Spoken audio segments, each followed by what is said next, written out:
Bismillahirrahmanirrahim. Assalamualaikum warahmatullahi wabarakatuh.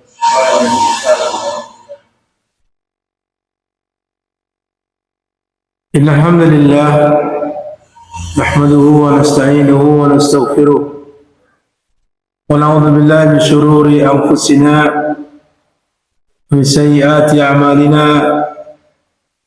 May yahdihillahu fala mudilla lahu ومن يضلل فلا هادي له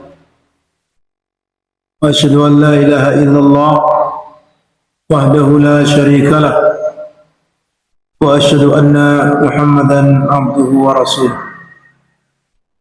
اللهم صل على محمد وعلى اله وصحبه ومن تبعهم باحسان الى يوم الدين اما بعد اللهم علمنا ما ينفعنا وانفعنا بما علمتنا وزدنا علما وهدى وتقى وصلاحا يا رب العالمين. Ikhwani wa akhwati fillah rahimani wa rahimakumullah. Insyaallah kita lanjutkan kembali dalam membaca hadis-hadis Nabi SAW yang disebutkan dalam kitab Al-Arba'in An-Nawawiyah, kemudian menjelaskan sedikit dan juga faidah-faidahnya. Pada pertemuan yang lalu kita telah baca pada hadis yang ke-21 ya. Apa faidahnya?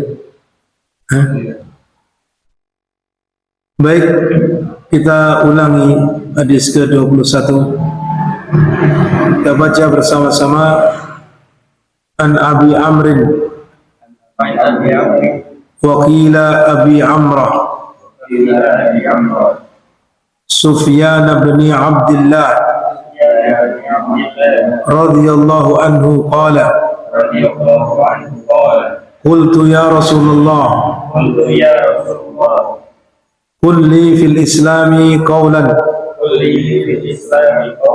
la as'alu anhu ahadan ghairaka قال قل آمنت بالله ثم استقم رواه Muslim.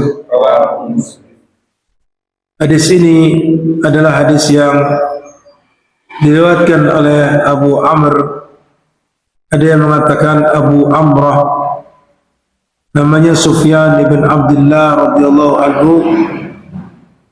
Beliau bertanya kepada Nabi sallallahu alaihi wasallam atau mengatakan kepada beliau, ya Rasulullah, wahai Rasulullah, qul li fil islami qawlan, katakanlah kepadaku tentang Islam yang suatu ucapan, la as'alu anhu ahadan ghairaka, saya tidak bertanya lagi tentangnya kepada seorang pun selain darimu. Qal, maka Nabi sallallahu alaihi wasallam menjawab, qul, katakanlah, amantu billah, saya beriman kepada Allah, tsumma istaqim, kemudian istiqomahlah. Pada pertemuan yang lalu secara ringkas sudah kita jelaskan siapa perawi hadis ini dari sahabat Nabi sallallahu alaihi wasallam tersebut. Kemudian maksud daripada ucapan yang ringkas tersebut, apa yang dimaksud dengan beriman kepada Allah dan juga istiqamah. Maka di sini ucapan ringkas yang diucapkan oleh Nabi SAW sebagai jawaban terhadap seorang yang bertanya kepada Rasulullah SAW, maka beliau menjawab dengan dua perkataan tersebut, dua kalimat, yang mana dua kalimat ini menggabungkan agama seluruhnya, gabungkan apa yang terkandung dalam agama seluruhnya. Maka kalau kita lihat iman kepada Allah itu berkonsekuensi mengikhlaskan seluruh ibadah kepada Allah Subhanahu wa taala. Dan itu yang diperintahkan oleh Nabi yang pertama, amantu billah, saya beriman kepada Allah. Kemudian yang kedua, perintah untuk istiqamah, tsumma istaqim. Istiqamah itu juga mengandung seseorang harus menjalankan syariat Allah Subhanahu wa taala secara keseluruhan, mengikuti apa yang ditunjukkan oleh Rasulullah sallallahu alaihi wasallam, sehingga dua kalimat tersebut menggabungkan dua syarat ibadah, yaitu ikhlas dan mutaba'ah. Ikhlas dan mengikuti petunjuk Rasulullah sallallahu alaihi wasallam. Kemudian selanjutnya di antara faidah yang disebutkan dalam kitab ini adalah yang pertama, hirsu as-sahabati radhiyallahu anhum ala nusri wa ta'allumi umuriddin, di mana para sahabat-sahabat mereka sangat bersemangat al-hirs ketika mereka memahami itu suatu manfaat, maka mereka bersemangat untuk melakukannya. Termasuk dalam hal ini adalah bertanya tentang ilmu, bertanya tentang perkara-perkara yang merupakan urusan agama, di mana mereka ketika bertemu dengan Nabi SAW, niscaya mereka akan bertanya tentang perkara-perkara urusan agama. Kemudian yang kedua, al-amru bil istiqamati 'alal iman wa mustalzamatuhu hatta al-maut. Perintah untuk beristiqamah, istiqamah di atas keimanan, dan juga istiqamah di atas mustalzamat iman itu sendiri, konsekuensi yang harus dilakukan ketika dia telah beriman kepada Allah. Apa yang harus dilakukan? Karena beriman kepada Allah tidak hanya mengaku sebagai orang yang beriman saja dengan hatinya, akan tapi membutuhkan untuk dibuktikan dengan amal perbuatan. Oleh karena itu, perintah istiqamah tidak hanya sebatas mengaku beriman dan tidak melakukan apa-apa. Sehingga di sini perintah istiqamah di atas iman dan juga di atas perkara-perkara yang merupakan konsekuensi dari keimanan itu sampai meninggal dunia, hatal maut. Kemudian yang selanjutnya, yang ketiga yang disebutkan di antara faedahnya, anna Nabi SAW utiya jawami'ul kalim,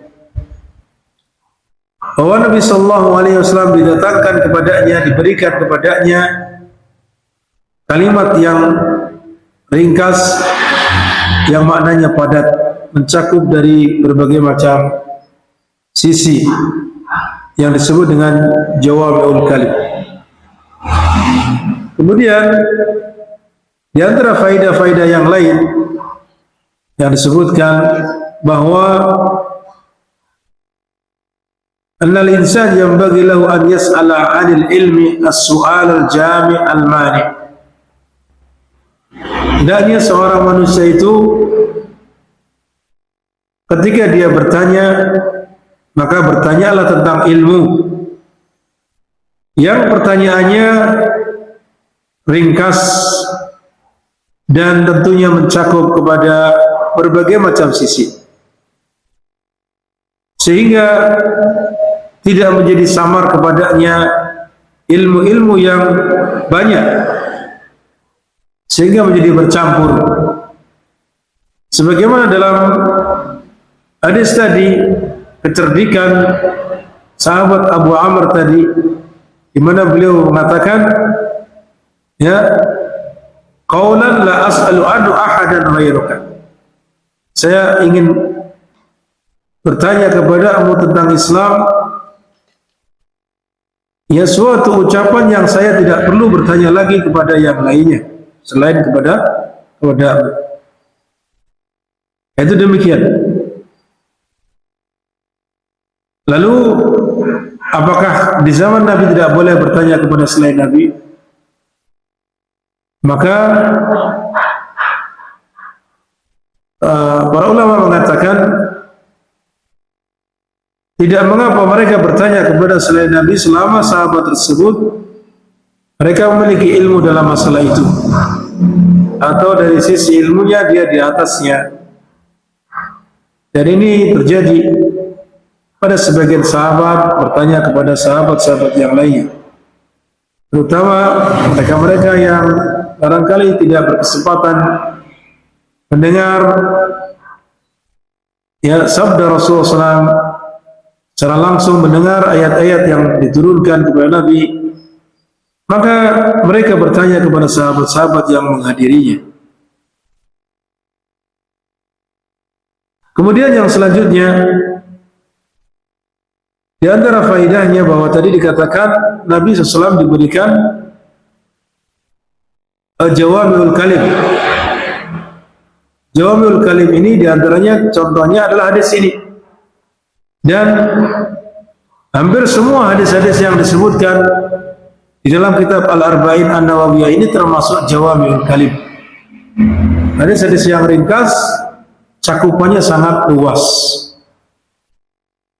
Sehingga Imam An-Nawawi rahimahullah mengumpulkan hadis-hadis dalam kitabnya Al-Arba'in tersebut, di samping mengumpulkan berbagai macam sisi cabang ilmu dari agama ini, juga memilih di antara hadis-hadis Nabi yang sangat ringkas tapi cakupannya sangat luas. Nah, dua kalimat tersebut,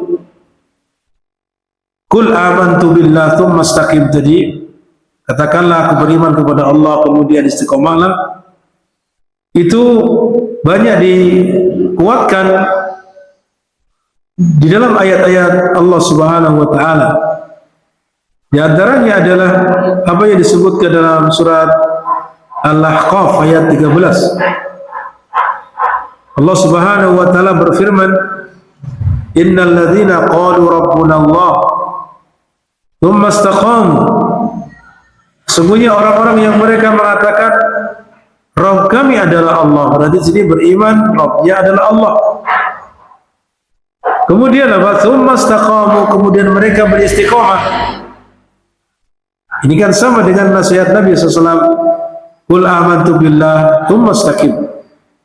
Dalam ayat ini menyebutkan mereka yang beriman kepada Allah, mengakui Rabbnya adalah Allah, lalu mereka istiqamah, maka janji Allah Subhanahu wa taala kepada mereka, fala khaufun alaihim wa lahum yahzanun. Mereka tidak akan merasakan, ya tidaklah merasa takut, tidak pula mereka merasa bersedih. Ini para ulama menjelaskan, yaitu ketika mereka dalam keadaan sakaratul maut, di mana para malaikat memberikan kabar gembira kepada mereka bahwa mereka adalah termasuk orang-orang yang akan mendapatkan kebaikan, sehingga mereka tidaklah bersedih, tidak pula merasa khawatir. Kemudian juga dalam ayat Allah Subhanahu wa taala yang lain, Allah taala berfirman, innal ladzina qalu rabbuna Allah, sesungguhnya orang-orang yang mereka mengatakan Rabb kami adalah Allah, tsumma istaqamu, kemudian mereka istiqamah. Ini kita sudah jelaskan tadi. Ya, mereka mengatakan Rabb kami adalah, maksudnya beriman kepada Allah. Tentunya ketika dia iman kepada Allah ada konsekuensi yang lain, yang mana tadi diwujudkan dengan ikhlas kepada Allah Subhanahu wa taala dalam seluruh amal. Lalu istiqamah di dalam hal itu, dan juga di dalam konsekuensi iman kepada Allah tersebut, yaitu berjalan di atas syariat Allah, mengikuti apa yang diajarkan oleh Rasulullah SAW. Itulah yang disebut dengan mutaba'ah. Maka Allah Subhanahu wa taala melanjutkan dalam firman-Nya, tatanazzalu alaihimul malaikatu alla takhafu wa la tahzanu. Lalu para malaikat akan turun kepada mereka. Ya, ini kembali kepada penjelasan ayat ini adalah bahwa yaitu para malaikat turun kepada orang-orang tersebut yang mereka beriman kepada Allah dan istiqamah itu ketika sakaratul maut, ketika hendak meninggal dunia.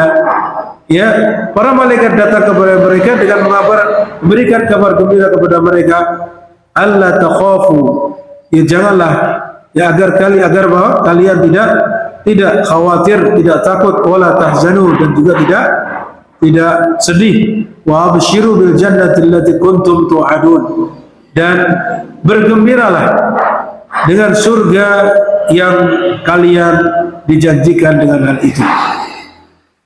Ini adalah juga semakna dengan apa yang disebutkan dalam hadis tersebut. Kemudian di antara faedah yang lain bahwa ungkapan dengan kalimat istiqamah ketika seseorang yaitu terus-menerus senantiasa menegakkan ketaatan, senantiasa mengikuti petunjuk Rasulullah SAW, itu ya orangnya maka disebut mustaqim, orang yang istiqamah, orang yang mustaqim. Walaupun sebagian orang ada yang mengatakan dia itu multazim, oh ini orangnya multazim sekali, maka yang seperti ini tidak tepat. Yang tepat adalah orang itu ketika katakan mustaqim, orangnya ya istiqamah di atas ketaatan, berpegang teguh kepada agama ini dengan baik. Walaupun tidak mengapa, tapi ungkapan yang sesuai dengan Al-Quran dan Sunnah adalah dengan istilah mustaqim, bahwasanya fulan istiqamah, ya, bukan fulan multazim, ya, atau iltizam. Kemudian yang berikutnya bahwa orang yang mencukupkan dengan perkara-perkara kewajiban, man qasura, maksudnya apa? Man qasura fil wajibat, orang-orang yang tidak memperhatikan atau kurang maksimal dalam melakukan kewajiban-kewajiban, fama istaqama, maka dia tidaklah dikatakan orang yang istiqamah. Ya, akan tapi justru dia terjadi padanya inhiraf, adanya penyimpangan, adanya pelanggaran yang dia lakukan karena meninggalkan kewajiban atau tidak maksimal dalam mengerjakan kewajiban. Ya, maka seseorang itu apakah istiqomah atau tidak istiqomah, menyimpang atau tidak menyimpang, maka tergantung bagaimana dia, apakah perhatian kepada kewajiban-kewajiban Allah atau tidak. Jika dia perhatian kepada kewajiban-kewajiban Allah, senantiasa melaksanakannya sesuai dengan apa yang diinginkan oleh Allah dan Rasul-Nya, maka dia bisa dikatakan istiqamah. Terlebih lagi jika menambahnya dengan amalan-amalan sunnah. Kemudian di sisi lain adalah ketika dia meninggalkan yang dilarang. Maka ini orang yang meninggalkan apa yang dilarang dan tidak melakukan perbuatan-perbuatan yang merupakan pelanggaran, maka dia dikatakan istiqamah. Dan sebaliknya, orang yang bermudah-mudahan dalam melakukan pelanggaran, maksiat kepada Allah, apa yang diharamkan, maka orang ini tidaklah istiqamah. Demikian. Maka hendaknya seorang manusia itu, seorang muslim itu senantiasa melihat dirinya, mengaca diri, memperhatikan diri, apakah dirinya betul-betul orang yang istiqamah atau tidak. Ya, apakah dirinya orang-orang yang betul-betul menjalankan ketaatan terus-menerus sesuai dengan apa yang Allah inginkan. Jika dia ternyata orang yang istiqamah atau mustaqim tadi, maka hendaknya memuji Allah Subhanahu wa taala, karena tidak lain semua itu adalah merupakan apa? Taufik dan petunjuk dari Allah Subhanahu wa taala. Setelah itu kemudian apa? Memohon kepada Allah agar tetap kokoh di atasnya, tetap bisa sabat terus menerus ya di atasnya. Adapun jika dia introspeksi diri, mengoreksi diri, ternyata dia masih banyak pelanggaran yang dilakukan, masih tidak perhatian kepada kewajiban, maka dia tidak istiqomah tadi. Maka hendaknya dia mengambil pelajaran ini, segera untuk bertaubat kepada Allah dan kembali kepada jalan yang lurus, kembali kepada ketaatan kepada Allah dan berusaha untuk istiqamah di atas ketaatan kepada Allah Subhanahu wa taala. Dan itu yang wajib baginya. Ketika seorang melihat dirinya ternyata dia belum sebagai orang yang istiqamah. Ya, istiqamah adalah merupakan perkara yang sulit, berat untuk dilakukan. Mungkin lisan kita mengatakan saya insya Allah akan puasa Senin Kamis terus menerus. Terkadang ada gangguan, ada rintangan, ada ini dan itu. Insya Allah saya akan sholat 5 waktu bersama jamaah. Selalu saya akan sholat berjamaah dan berusaha untuk mendapatkan takbiratul ihram. Nah, ini terkadang berat untuk dilakukan, untuk istiqomah di atasnya. Ya, sehingga harus bersabar karena banyak sekali rintangan. Insya Allah saya akan selalu menghadiri pengajian-pengajian yang didirikan. Maka untuk istiqomah di atasnya juga berat. Akan tapi tadi, ya, dengan taufik dan petunjuk dari Allah Subhanahu wa taala, maka seorang akan dimudahkan. Kemudian di sini ada beberapa contoh. Ya, seorang yang tidak dikatakan istiqomah itu adalah diantaranya orang yang mengakhirkan sholat dari waktunya, bahkan dia sholat di luar waktunya. Maka orang yang seperti ini tidaklah dia dikategorikan istiqomah atau mustaqim, karena dia telah menyia-nyiakan perkara sholat, yang mana sholat adalah merupakan perkara yang paling utama dari kewajiban-kewajiban. Ya, bahkan orang yang meninggalkannya bisa dikategorikan kepada kekufuran. Orang yang meninggalkan sholat itu bisa dikategorikan orang yang kafir. Ya, itu demikian. Kemudian di antara contoh yang lain, orang yang tidak melaksanakan zakat atau membayar zakat, menghalangi, tidak mau menunaikan zakat, maka yang seperti ini juga orang yang tidak istiqamah, karena dia menyia-nyiakan fardu atau kewajiban atau rukun Islam yang ketiga, yaitu membayar zakat, padahal itu adalah merupakan kewajibannya. Itu jika dia sudah mampu melakukannya. Kemudian berikutnya di antara contoh orang yang tidak istiqomah, orang yang melampaui batas kepada kehormatan orang lain, ya, melampaui batas, mendolimi orang lain.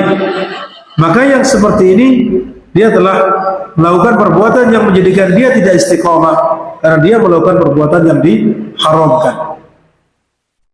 Kemudian ketika dia misalkan dalam praktek muamalah jual beli, dalam jual belinya dia melakukan penipuan, ya, menutupi aib, tidak disampaikan dengan jelas, ataupun ketika dia muamalah berupa sewa menyewa, maka dia juga tidak melakukan akad yang benar sesuai dengan syariat. Demikian pula akad-akad yang lain mungkin bisa di situ mengandung riba. Maka ini orang yang seperti ini tidaklah dikatakan istiqomah. Artinya istiqomah yang betul-betul istiqomah. Karena apa? Karena dia telah melakukan apa yang diharamkan oleh Allah Subhanahu wa taala. Oleh karena itu istiqomah itu merupakan sifat yang mencakup ya kepada keseluruhan, di mana dia betul-betul melaksanakan kewajiban Allah dan menjauhi larangan-larangan Allah Subhanahu wa taala. Itu demikian. Ini di antara faidah-faidah yang dapat kita sampaikan. Disebutkan selanjutnya adalah kaitannya dengan aqwalus salaf, perkataan para ulama salaf yang ada hubungannya dengan hadis yang kita baca. Di antaranya adalah qala Al-Hasan Al-Basri rahimahullah. Al-Hasan Al-Basri rahimahullah mengatakan, dan juga yang lainnya, bi qaulillahi azza wa jalla, tentang firman Allah taala, afara'aita man ittakhadha ilahahu hawahu. Ya, afara'aita, apakah engkau tidak mengetahui? Apakah engkau tahu Siapa orang yang menjadikan Tuhannya adalah hawa nafsunya, menjadikan hawa nafsunya sebagai apa? Tuhannya. Maka beliau menjawab, beliau mengatakan, ya, huwallazi la yahwi syai'an illa raqibah. Dia adalah orang yang tidak memiliki keinginan sesuatu kecuali dia kejar keinginan itu. Tidaklah dia apa? Hawa nafsunya menginginkan sesuatu kecuali dia turuti hawa nafsunya. Maka yang seperti ini adalah masuk dalam kategori orang yang menjadikan hawa nafsunya sebagai sesembahannya, sebagai Tuhannya. Karena setiap apa yang diinginkan oleh hawa nafsunya selalu dia turuti. Itu sama saja dia menjadikan hawa nafsunya sebagai Tuhannya. Dia tidak pernah bisa mengekang, tidak bisa menahan, ya, bahwa ini adalah dilarang, ini adalah menghilangkan muru'ah atau kehormatan diri. Dia tidak bisa mencegah itu. Pokoknya hawa nafsu ingin begini, maka dia turuti. Ingin begitu, dia turuti. Tidak peduli apakah itu dilarang dalam syariat Islam atau tidak dilarang. Maka yang seperti ini, total iman adalah sebagai orang yang mempertuhankan hawa nafsunya, menjadikan hawa nafsunya apa? Sebagai Tuhannya. Karena tadi semua yang diinginkan oleh hawa nafsunya dipatuhi dan ditaati. Kemudian faidah, qala Ibnu Rajab rahimahullah, Ibnu Rajab rahimahullah mengatakan fi qouli azza wa jalla, pada firman Allah Ta'ala, fastaqimu ilaihi wastaghfiruh, maka istiqomahlah kepadanya dan mohonlah ampun kepadanya. Beliau mengatakan isyarat ila annahu la budda min taksirin fil istiqamati al-ma'mur biha. Ini adalah isyarat, ayat ini kata beliau adalah isyarat bahwa sudah merupakan kepastian, tidak bisa tidak, ya, pasti di sana ada kekurangan, kurang maksimal dalam istiqomah, ya. Jadi setiap orang di antara kita kaum muslimin, baik itu yang awam ataupun orang yang ulama besar sekalipun, niscaya di situ akan ada apa? Taksir, artinya tidak sempurna, tidak maksimal di dalam istiqomah kepada Allah Subhanahu wa Ta'ala, menjalankan ketaatan-ketaatannya. Oleh karena itu, yujbiru dzalika al-istighfar, maka dilengkapi atau digantikan dengan istighfar. Oleh karena itu Allah perintahkan tadi, fastaqimu ilaihi wastaghfiruh, istiqomahlah kepadanya dan beristighfarlah.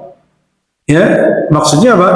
Hampir tidak ada di antara manusia itu yang betul-betul sempurna bisa istiqomah, kecuali Nabi Sallallahu Alaihi Wasallam.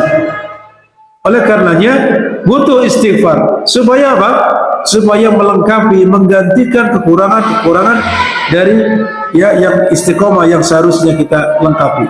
Ternyata ya hampir setiap kita tentunya tidak bisa secara sempurna istiqomah tersebut. Oleh karena itu beliau mengatakan la budda min taksir bil istiqamati al ma'mur biha. Ya, sudah dipastikan, merupakan kepastian, harus adanya sesuatu yang merupakan apa? Kekurangan atau tidak maksimal dalam menjalankan istiqamah, sehingga bisa digantikan dengan istighfar al-muqtadi lit-taubati wa ruju' ilal istiqamah, yang berkonsekuensi adanya taubat dan kembali kepada istiqamah. Itu demikian. Ini di antara apa yang disebutkan dalam kitab ini kaitannya dengan aqwalis salaf tentang hadis yang ke-21. Baiklah, kita akan lanjutkan hadis yang berikutnya. Barangkali sebelumnya ada yang mau bertanya kaitannya dengan pembahasan sebelumnya, silakan. Baik, yang berikutnya adalah kaitannya dengan hadis Ats-Tsani wal Ishrun. Hadis yang ke-22. Hadis yang ke-22 adalah hadis yang diriwayatkan oleh Abu Abdullah Jabir ibn Abdullah Al-Ansari radhiyallahu anhu. Katakan di sini, an Abdullah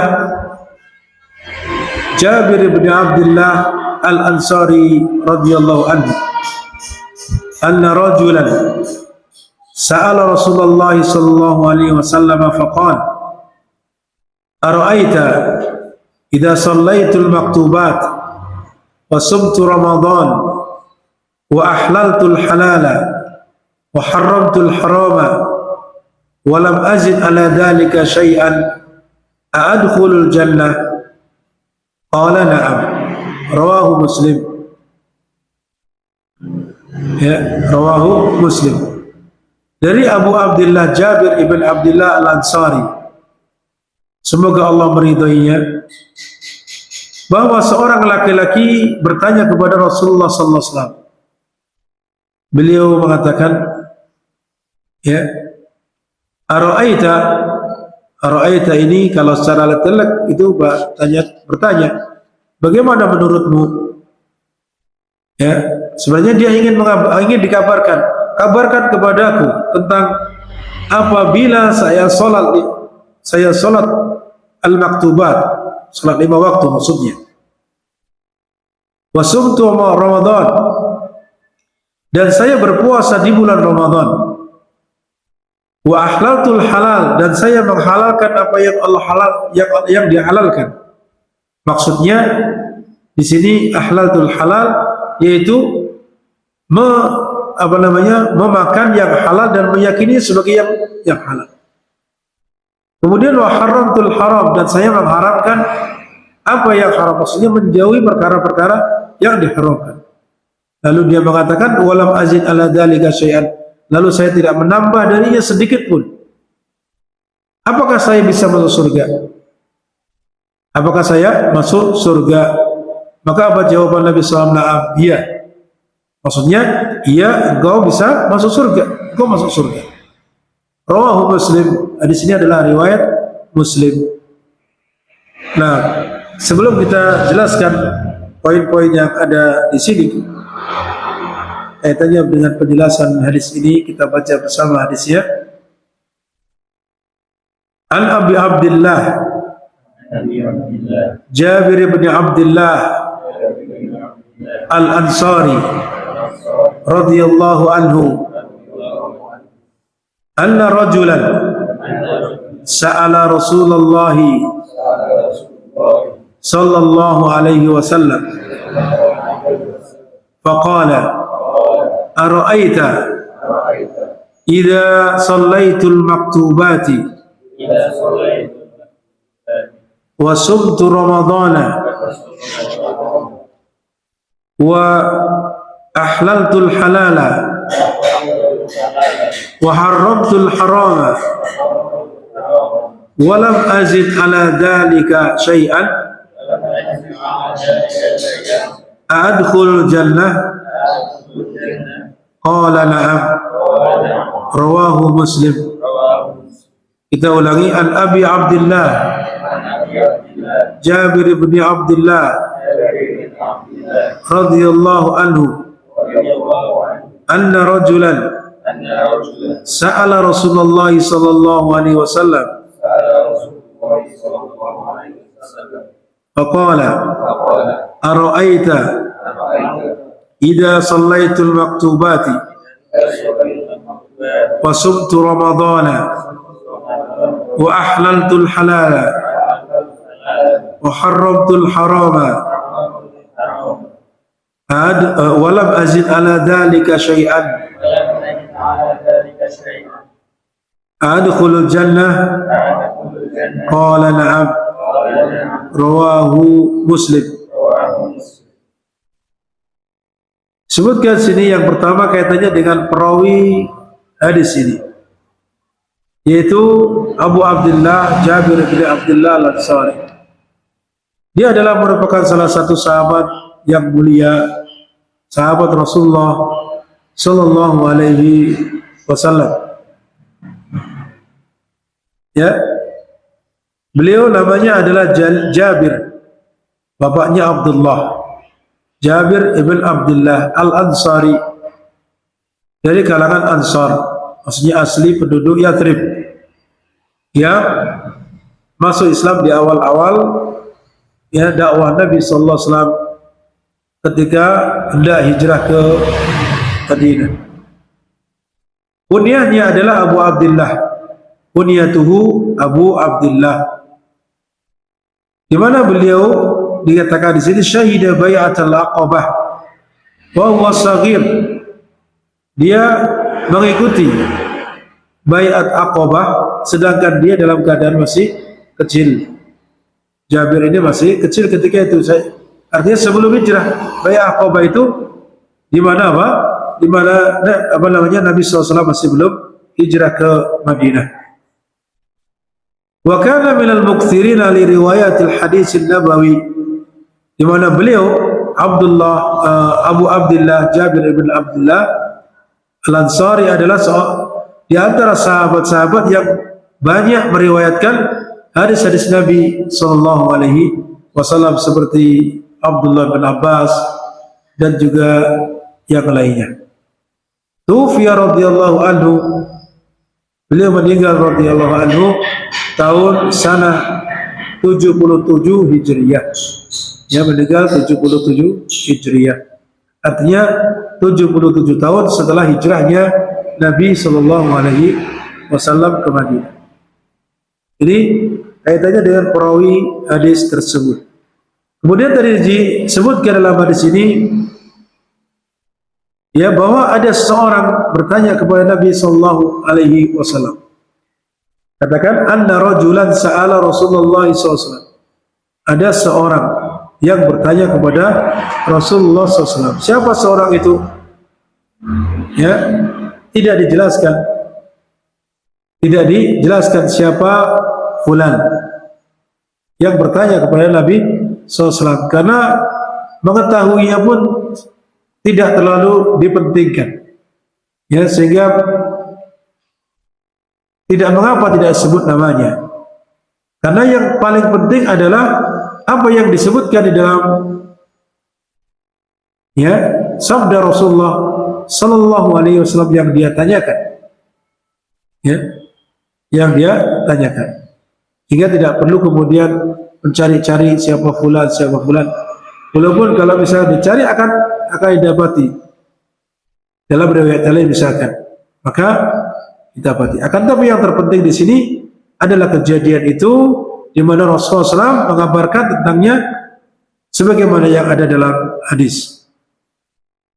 Kemudian berikutnya beliau bertanya, "Ara'aita", maknanya adalah akhbirni. Kalau secara bahasa kita, ara'aitu, bagaimana menurutmu? Ya, artinya di sini makna yang tepat adalah kabarkan kepadaku. Akhbirni, kabarkan kepadaku tentang apa? Idza sholaitul maktubat.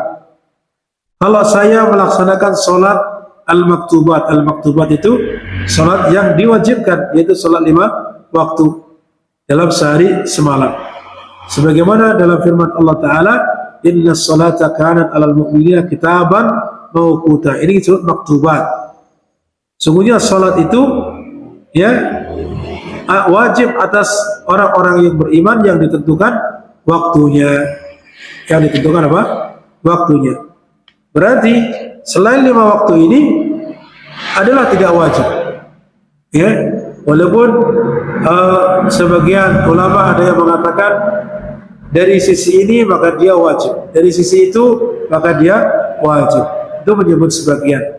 Seperti ada yang mengatakan sholat malam maka itu wajib untuk sebagian. Untuk Nabi SAW, bahkan sampai Imam Ahmad, beliau mengatakan orang yang tidak sholat minimal 1 rakaat saja maka persaksiannya tidaklah diterima. Sampai sedemikian rupa. Kemudian apa? Kemudian dikatakan di sini bahwa wasumtu Ramadan. Selain sholat 5 waktu, beliau mengatakan wasumtu Ramadan, dan juga saya telah berpuasa di bulan Ramadan. Maksudnya apa? Bulan Ramadan yang sudah kita ketahui secara sempurna, di mana puasa adalah menahan diri. Menahan diri apa? Dari perkara-perkara yang batalkan puasa, dari terbitnya fajar hingga terbenamnya matahari, dalam rangka beribadah kepada Allah Subhanahu wa Ta'ala. Maka beliau melanjutkan, wa ahlaltul halal, lalu saya menghalalkan apa yang halal. Maksudnya ahlaltul halal, saya melakukannya apa yang dihalalkan, ya, dengan meyakini itu sebagai sesuatu yang halal. Yang melakukannya itu halal, bahwa itu saya meyakini sebagai yang halal.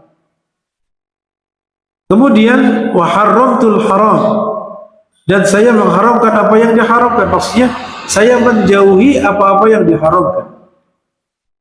Menjauhi apa-apa yang diharamkan, dan meyakini itu adalah sesuatu yang diharamkan. Karena terkadang orang menjauhi, dia tidak meyakini itu sebagai sesuatu yang diharamkan. Barangkali dia menganggap, oh saya tidak suka, oh ini tidak cocok untuk lingkungan kita, hanya begitu. Atau saya kalau melakukannya akan dicela oleh masyarakat, ya, maka yang seperti ini dia adalah baik, akan tapi tidak mendapatkan pahala. Kalau dia meninggalkan yang haram, baik bagi dirinya, tapi tidak mendapatkan pahala ketika dia tidak meyakini sesuatu itu adalah dilarang. Ya, itu demikian. Maka di sini butuh ada keyakinan perbuatan itu adalah yang dilarang, sehingga saya meninggalkannya karena Allah melarangnya, sehingga dia mendapatkan pahala. Lalu beliau mengatakan, walam azid ala dzalika syai'an, dan saya tidak menambah dari hal itu sesuatu pun. Maksudnya apa? Dia tidak menambah apa-apa dari hal tersebut yang dikatakan olehnya. Ya, walam azid ala dzalika syai'an. Maka lalu dia bertanya, adkhulul jannah, apakah saya masuk surga? Apakah saya masuk surga? Maka Nabi SAW menjawab, na'am. Ya, dan surga maksudnya di sini adalah surga yang merupakan balasan Allah Subhanahu wa Ta'ala di yaumil qiyamah, yang disiapkan oleh Allah Subhanahu wa Ta'ala untuk orang-orang yang beriman, orang-orang yang bertakwa. Yang mana surga itu ma la ainun ra'at wa la udhunun sami'at wa la khatara ala qalbil bashar. Ya, bahwasanya surga itu tidaklah pernah dilihat oleh pandangan manusia, pandangan mata. Tidak pula pernah didengar oleh manusia seperti apa nikmatnya. Tidak pula terbersit dalam hati manusia. Walaupun namanya sama, mungkin ada sungai asin, ghaira asin, sungai yang tawar. Oh, kita ada sungai. Ada sungai susu.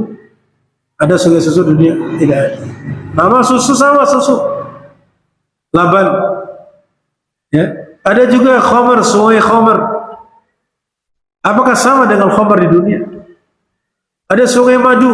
Oh, di dunia juga ada madu. Apakah sama dengan itu? Maka di sini para ulama menjelaskan, namanya sama tapi hakikatnya tidak sama. Lalu kenapa kok hakikatnya tidak sama, kok diberi nama yang sama? Ya, hakikatnya tidak sama, kenapa kok diberi nama yang tidak sama? Kemudian para ulama menjawab, kalaulah kenikmatan-kenikmatan surga ada sebutan-sebutan, ada nama-nama yang kita tidak mengenalnya di dunia, ya, tidak mengenalnya di dunia. Katakanlah sebenarnya maknanya sama seperti sungai, tapi diungkapkan dengan kalimat yang lain. Tidak tahu kalimat apa. Apakah kita kemudian faham? Kan tidak faham. Sehingga butuh pertanyaan lagi, itu siapa? Maksudnya apa? Kan begitu. Sehingga disinilah hikmah di antara bahwa nama apa yang disebutkan, kenikmatan-kenikmatan dalam surga itu sama sebagaimana yang disebutkan dalam di dunia. Sama namanya tapi hakikatnya tidak sama, karena Rasulullah SAW bersabda, "Ma la ainun ra'at", apa yang belum pernah dilihat oleh pandangan, wala udhunun sami'at, tidak pernah didengar seperti apa nikmatnya oleh manusia, oleh pendengaran manusia. Wala khatar an qalbi bashar, tidak pula sampai terbersit dalam hati. Barangkali kita kalau mendengar ya di dalam Al-Quran ada pujian, ada sifat-sifat yang menjelaskan tentang bagaimana surga, ada bidadari yang demikian kan begitu kan, ada sungai-sungai atau keindahan-keindahan yang demikian rupa. Ya, itu semua gambaran yang hakikatnya tidak seperti apa yang kita khayalkan.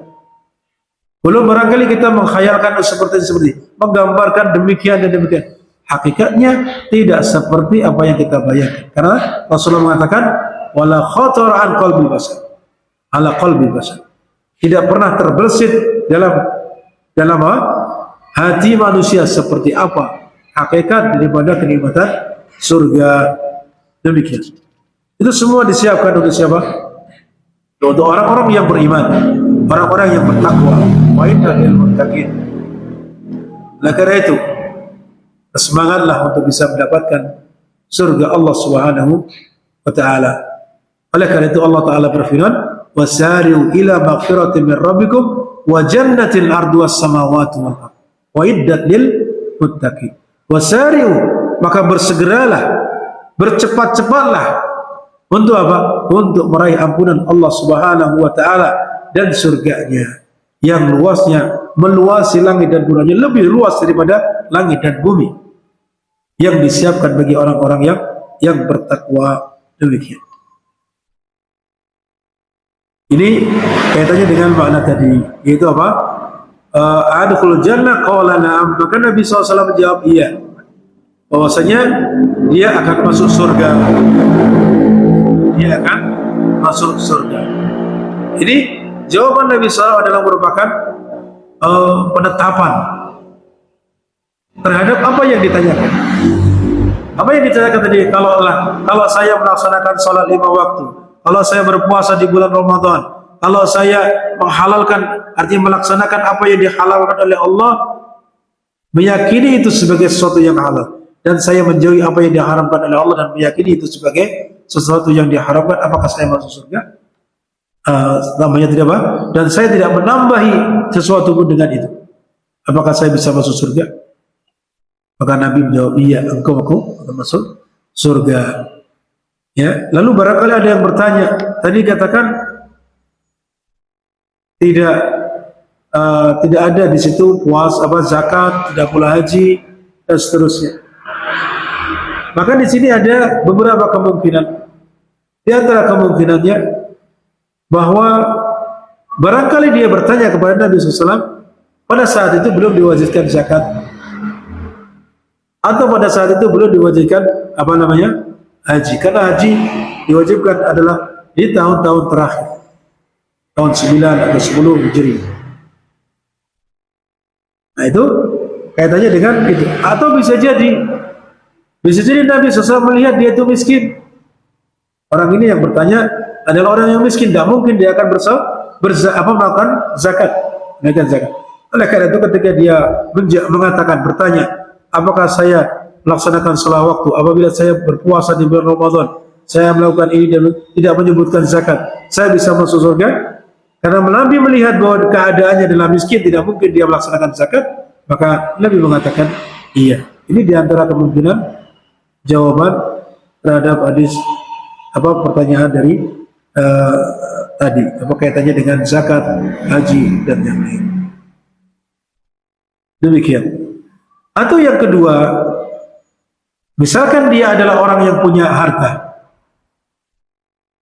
ya, misalkan dia adalah orang yang punya harta dan sudah diwajibkan perintah zakat atau haji, maka dalam hal ini masuk dalam kategori wa haramtul harama, saya menjauhi apa yang diharamkan. Kalau dia tidak membayar zakat, haram atau tidak? Haram. Berarti dia, ya, kalau dia tidak melakukan zakat kan haram hukumnya. Oleh karena itu, dan saya menjauhi apa yang diharamkan, berarti saya menjauhi akan melaksanakan zakat. Itu tidak melanggar hal tersebut. Demikian pula ketika ada syariat haji, saya tidak akan melanggar yang haram.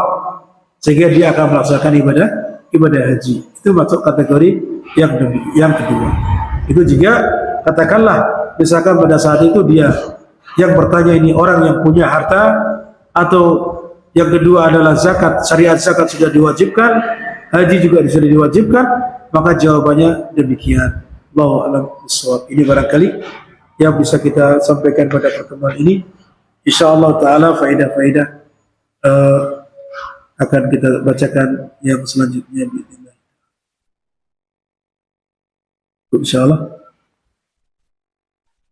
Baik, kita akhiri dengan kafaratul majlis.